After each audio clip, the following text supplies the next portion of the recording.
हर दिन का सूर्यास्त हमारे जीवन से एक दिन कम कर देता है, लेकिन हर दिन का सूर्योदय हमें आशा भरा एक और दिन दे देता है। नमस्कार दोस्तों, आप सभी की जिंदगी भी सूर्योदय की चमक की तरह, सूर्य की किरणों की तरह चमकती रहे, ऐसी मनोकामना है मेरी। दोस्तों, महापर्व के रूप में एक पर्व मनाया जाता है छठ पूजा।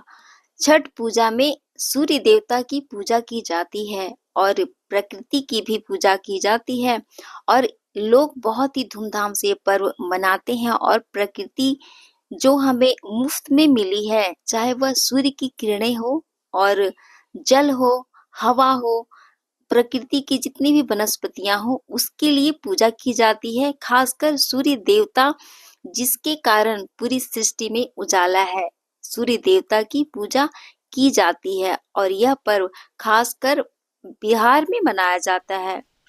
वैसे बिहार से जो भी राज्य लगे हुए हैं, जैसे झारखंड या फिर यूपी, यहाँ भी बहुत धूमधाम से लोग मनाते हैं। कहने का मतलब है नॉर्थ इंडिया यानी उत्तर भारत में यह पर्व बहुत ही हर्षोल्लास से मनाया जाता है। मैं थोड़ा सा इस पर्व के बारे में बता देती हूँ कि इस पर्व की शुरुआत कैसे हुई।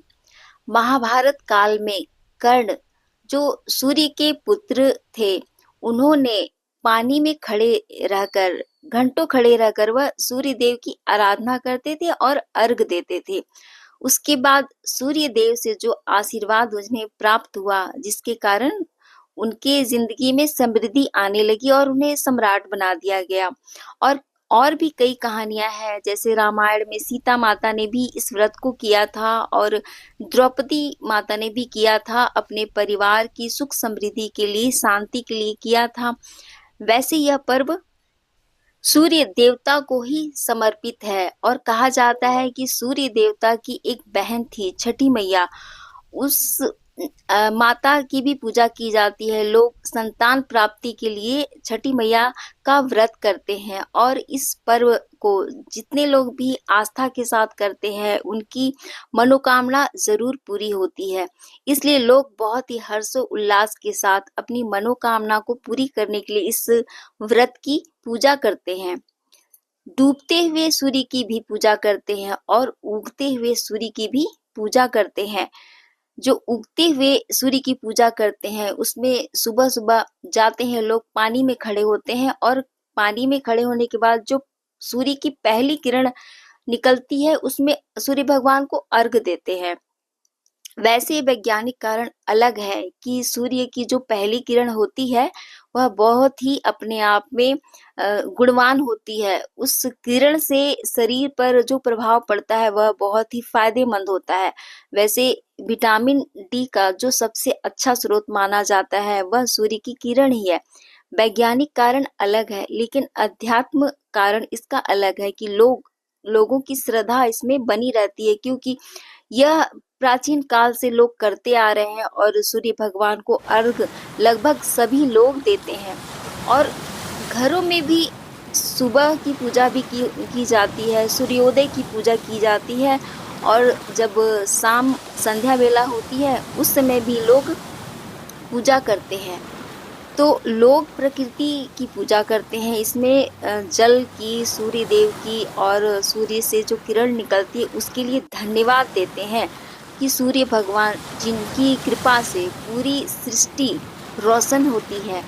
जल को अर्घ देकर उसके लिए धन्यवाद देते हैं कि जल ही जीवन है। इतना ज़्यादा जो शरीर के लिए ज़रूरी है, इसके लिए धन्यवाद देते हैं। हवा के लिए धन्यवाद देते हैं, जिसके बिना जीवन मुश्किल है।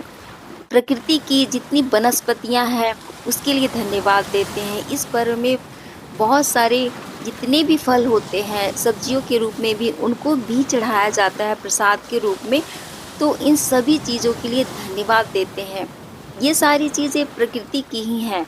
वैसे जितने भी पर्व और त्योहार मनाए जाते हैं, वो एक भगवान को समर्पित होता है। हम प्रतिमा रख कर उनकी पूजा करते हैं, जैसे कि गणेश भगवान की पूजा करते हैं या फिर दुर्गा माता की पूजा करते हैं। तो यह एक प्रतिमा के तौर पर स्पेशल उन्हीं की पूजा करते हैं। लगभग सभी लोग ऐसा करते हैं, लेकिन एकमात्र यह ऐसा पर्व है कि यहाँ कोई प्रतिमा नहीं होती।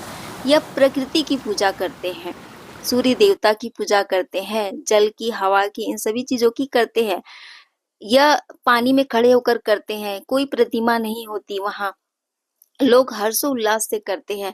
कहने का मतलब है कि प्रकृति जो हमें मुफ्त में मिली हुई है, उन प्रकृति की पूजा करते हैं धन्यवाद के तौर पर। हम भूल जाते हैं कि प्रकृति हमें मुफ्त में मिली हुई है। हम उन्हीं चीज़ों के लिए भगवान को धन्यवाद करते हैं, जो हमारी इच्छा से मिलती है, हमारी चीज़ों के लिए मिलती है। हम प्रार्थना करते हैं, वो चीज़ मिलती है, उनके लिए धन्यवाद करते हैं। लेकिन जो चीज़ बहुत ज़रूरी है, जो प्रकृति से मुफ्त मिलती है, उसके लिए हम कभी धन्यवाद नहीं करते हैं।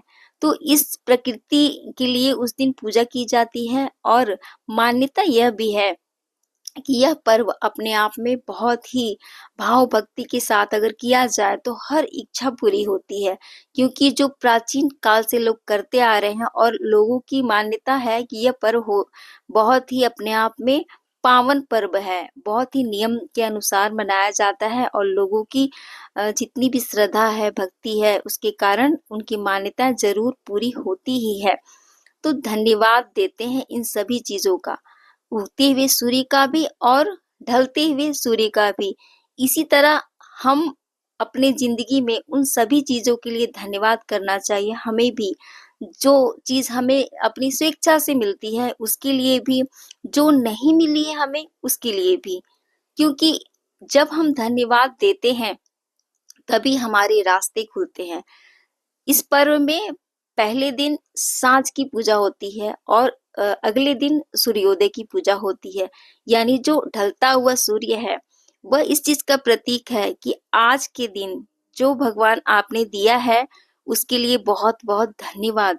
और जो कल का दिन हमें मिलने वाला है, अभी मिला तो नहीं, लेकिन जो मिलने वाला है, उसके लिए भी धन्यवाद। तो उगते हुए सूर्य को जो हमें नया दिन मिलता है, उसके लिए हम भगवान को आराधना के साथ धन्यवाद देते हैं, व्रत करते हैं उस चीज के लिए।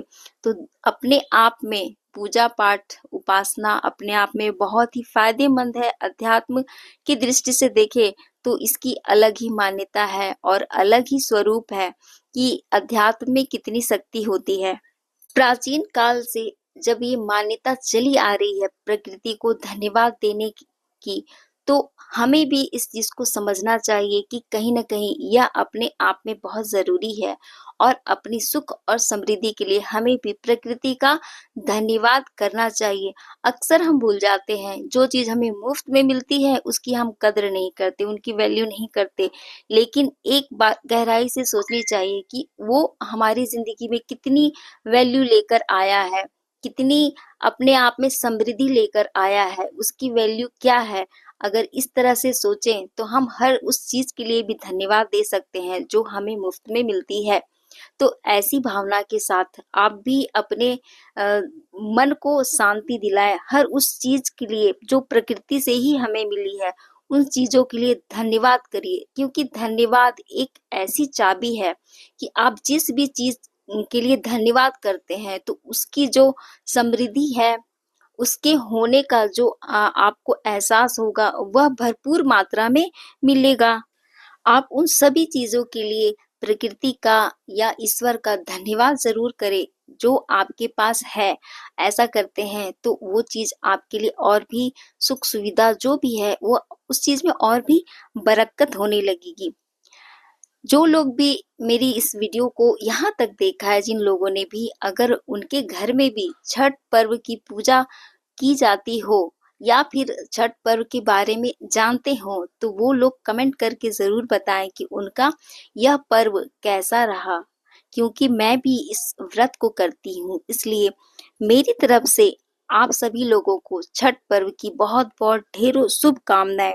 भगवान सूर्य देव की कृपा से आपका जीवन मंगलमय हो और खुशियों से भरा रहे आपका ये दिन, आपकी ज़िंदगी, आपका हर सवेरा।